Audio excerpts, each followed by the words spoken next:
히브리서 12장 1절부터 3절까지의 말씀으로 십자가 없이는 영광도 없다라는 제목으로 함께 은혜를 나누고자 합니다.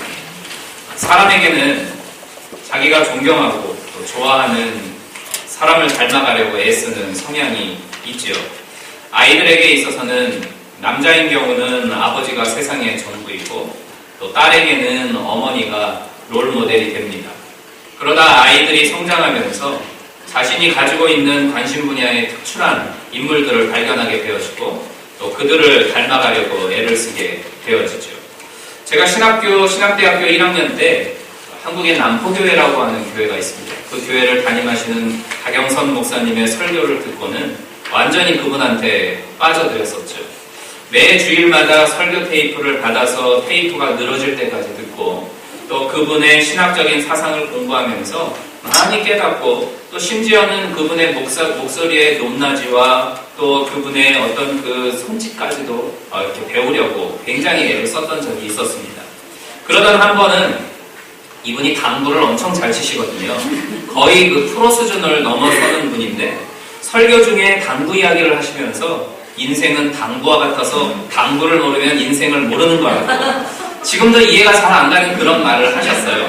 그 이야기를 듣고 신학대학생이 당구장에 열심히 다녔던 적이 있었습니다.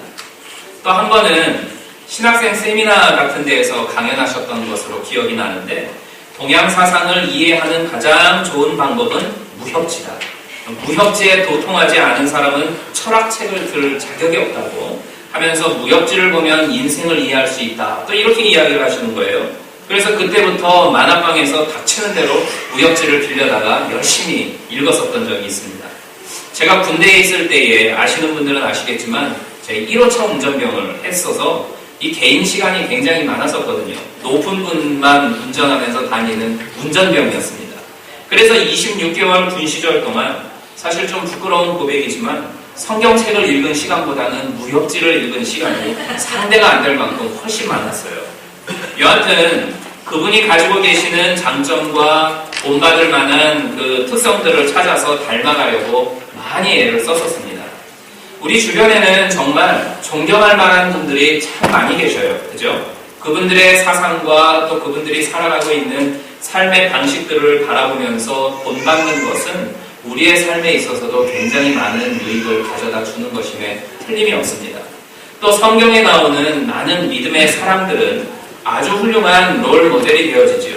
무엇보다도 우리 그리스도인들에게는 어떠한 믿음의 선진들과도 비교할 수 없는 완벽한 분이 계십니다. 바로 예수 그리스도이시죠. 예수님에게 시선을 고정시키고 그분의 삶을 따르는 것이 바로 성도의 최종 목표라고 말씀을 드릴 수 있을 겁니다.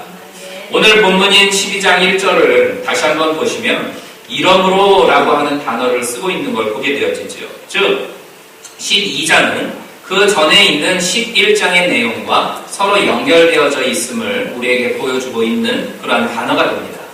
히브리서 11장은 믿음장이라고 해서 믿음이 무엇인지 그 믿음의 본을 보여주었던 믿음의 선진들에 대해서 보여주고 있는 게 바로 이 히브리서 11장이 되어집니다. 그리고 그 11장을 바라볼 때에 과연 믿음이라는 것이 무엇인가를 현재에 살아가는 믿음의 사람들에게 보여주고 있다는 거죠. 이럴 때 우리는 일반적으로 믿음이라고 하는 것은 어떤 커다란 역사를 이루어내고 기적을 만들어내서 그들의 살아간 세상 속에서 영광을 누렸을 법한 어떤 긍정적인 사건들을 떠올리기 마련입니다. 하지만 이 11장에서의 포커스는 다른 데에 있습니다. 그것을 직접적으로 보여주는 구절이 히브리서 11장 36절부터 37절인데 이 부분을 보시면 또 어떤 이들은 희롱과 채찍질 뿐 아니라 결박과 옥에 갇히는 시험도 받았으며 돌로 치는 것과 톱으로 켜는 것과 시험과 칼에 죽는 것을 당하고 양과 염소의 가죽을 입고 유리하여 궁핍과 환난과 학대를 받았다. 이렇게 말씀을 하고 있지요.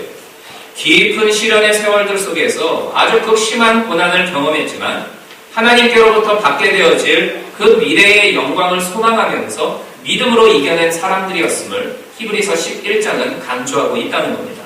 그리고 이 내용을 계속 이어가면서 12장에서는 믿음의 주인 되시고 믿음을 온전케 하시는 그 예수 그리스도를 본받으라고 권하고 있다는 것입니다. 온전케 하신다라고 하는 이 말은 예수 그리스도를 바라볼 때에 이 믿음의 본질을 완전하게 해주신다라고 하는 그 뜻입니다. 또한 바라보라라고 하는 이 부분을 여러분들이 영어 성경으로 보시면 Let us fix our eyes라고 되어 있습니다. 그리고 어디에게요? On Jesus라고 표현하고 있는 걸 보게 되어지죠. 바로 우리 주변에 있는 다양한 여러 가지 일들에 의하여서 이 믿음이 흔들리지 말고 우리의 이 눈을 예수에게만 고정해서 그분만을 본받고 따라가라는 것입니다. 그럼 예수의 어떤 모습을 바라보고 그분을 따라가라 하는 것인가? 2절에 보면요, 이렇게 말씀을 하죠. 저는 그 앞에 있는 즐거움을 위하여, 이렇게 말씀을 하죠. 이 말씀은 예수님은 자신의 고난과 죽음을 통해서 죄인된 인간들이 이 하나님과 하나가 되어져서 화목을 이루고 죄인된 인간들이 하나님의 참된 자녀가 되어지는 그 미래를 바라보면서 그 꿈을 꾸셨습니다. 그리고 어떻게 했는가? 십자가를 참으사 부끄러움을 개의치 아니하시더니, 즉 이 인간과 하나님 사이가 회복되어지는 그 소망을 이루기 위해서 사람들의 침뱉음의 멸시를 참으시고 벌거벗겨지는 부끄러움을 참고 이 살이 찢겨지는 그 고통을 견디어내셨다는 것입니다. 저와 여러분이 마땅히 받아야 할 그 죄의 대가인 지옥에서의 영원한 죽음에서 우리를 건지시고 또 우리를 하나님께로 인도하시는 그 소망을 꿈꾸면서 감당하셨던 고난이었다는 것입니다. 그리고 하나님 보좌 우편에 앉아 계시는 영광을 누리고 계시는 그 주님을 바라보라 라고 강조하고 있다는 거지요. 우리는 흔히 믿음 생활을 한다라고 이야기를 하면은요, 교회가 정해놓은 어떤 시간에 맞추어서 예배에 참여를 하고 거기에서 드리는 찬양과 기도를 하고 또 필요한 봉사를 하고 어느 정도의 적절한 헌신 정도를 하면 그것이 신앙생활을 한다, 이렇게 이야기를 합니다.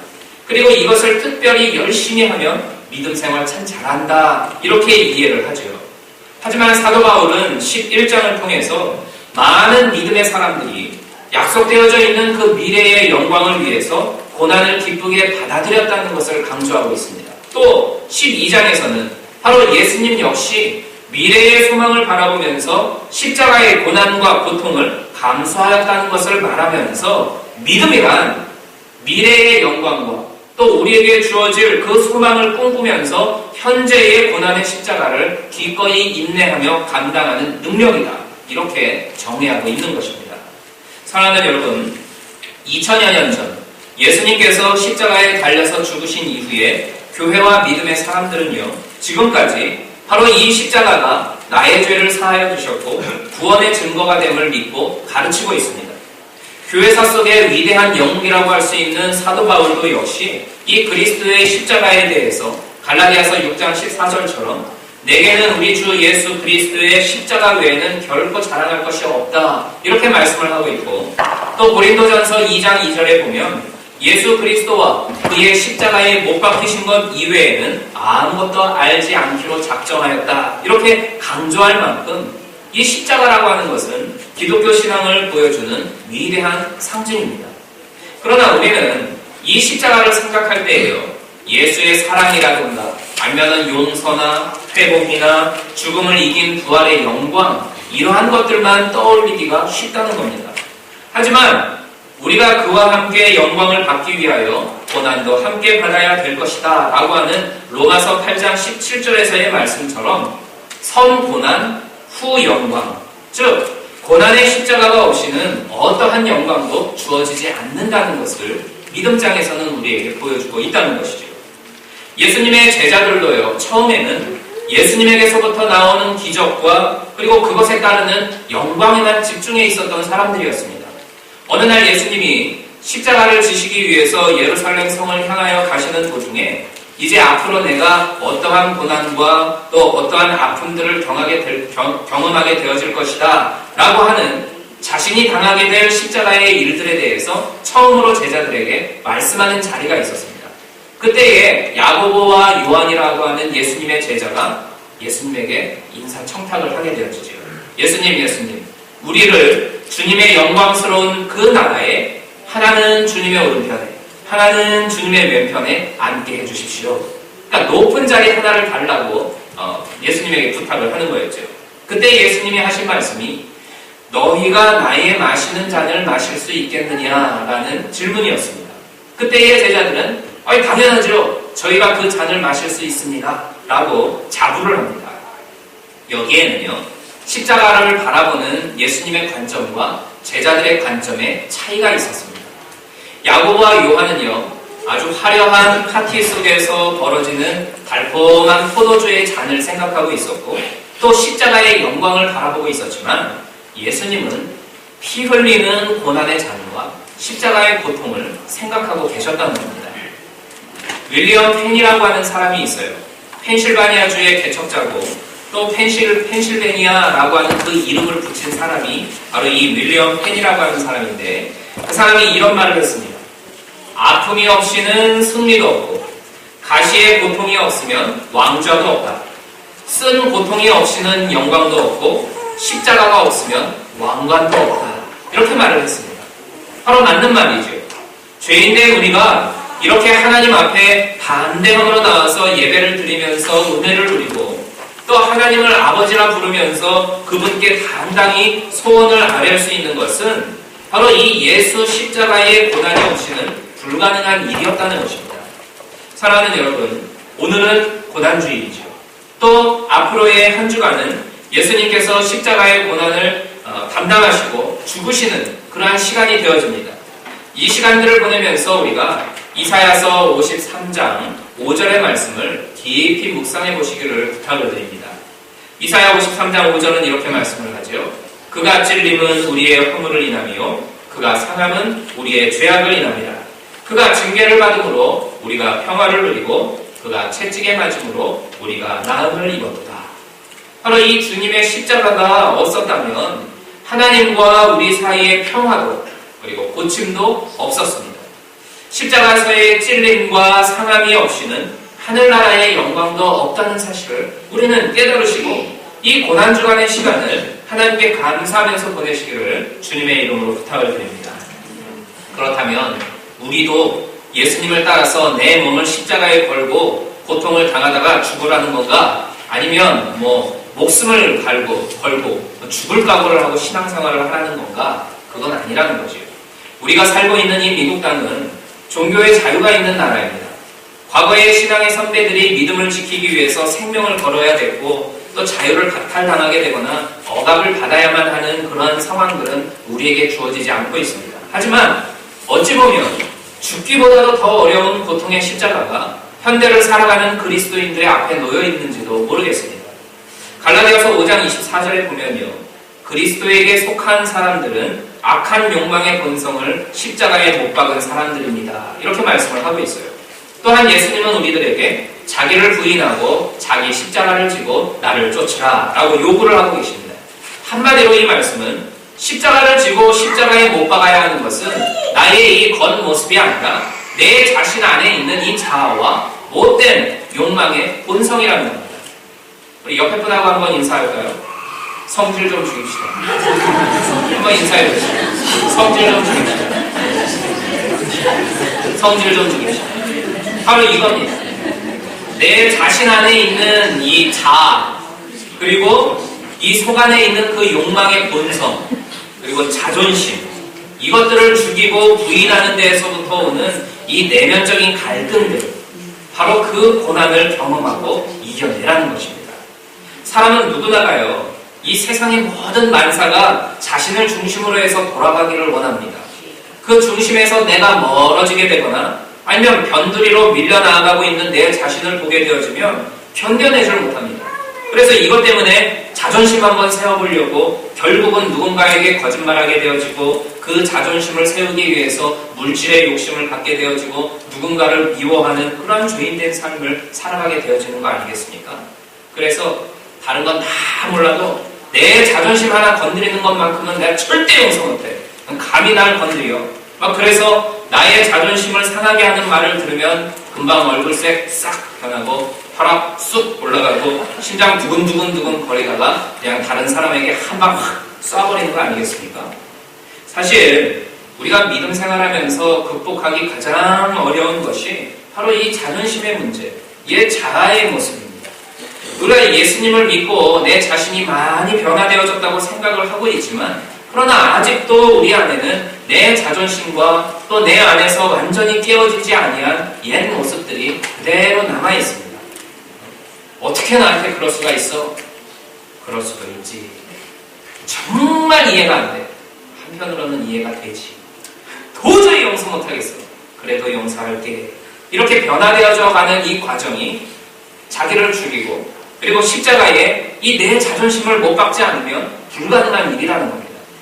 많은 사람들이 이 과정에서 오는 이 내면적인 갈등들 그리고 거기에서 오는 이 고통을 싫어하기 때문에 결국은 다시금 자기의 옛날 모습으로 돌아가게 되어지는 거죠. 그래서 오늘 본문 3절은 여러분은 죄인들의 이러한 증오를 몸소 참으신 예수님을 생각하면서 낙심하지 말고 용기를 내십시오. 이렇게 현대인의 성경은 해석을 하고 있는 겁니다. 이런 증오란 과연 어떠한 것을 말할까요? 십자가의 처형법이라고 하는 건요. 예수님이 탄생하시기 500년 전부터 이미 시작된 것이었습니다. 그러니까 이미 많은 사람들이 예수님처럼 그 고통을 당했고 십자가에서 죽은 사람들이 허다하게 많았다는 겁니다. 따라서 십자가를 통해서 경험하신 그 육체적인 고통, 그것 하나만을 가지고 주님의 위대하심을 말하기는 곤란하다는 겁니다. 오히려 그것보다는 거룩하신 그분이, 하나님이신 그분이 이 십자가를 지는 과정 속에서 죄인된 인간들의 비웃음, 그리고 죄인된 인간들의 침뱉음, 이것을 당하고 죄인들이 이렇게 때리는 그 짝대기와 갈대로 조롱을 당하고 손가락질을 몸소 당하는 이러한 모욕적인 상황들을 하나님이신 그분이 경험하시고 받아들여야 했다 하고 하는 이 모든 과정이 하나님이신 그분에게 있어서는 우리가 상상할 수 없는 내려놓음이고 인내였다는 것을 의미하고 있다는 거죠. 그런데 신기한 것은 죽음으로 끝나는 것이 아니라 바로 반드시 부활의 기쁨이 찾아온다는 것입니다.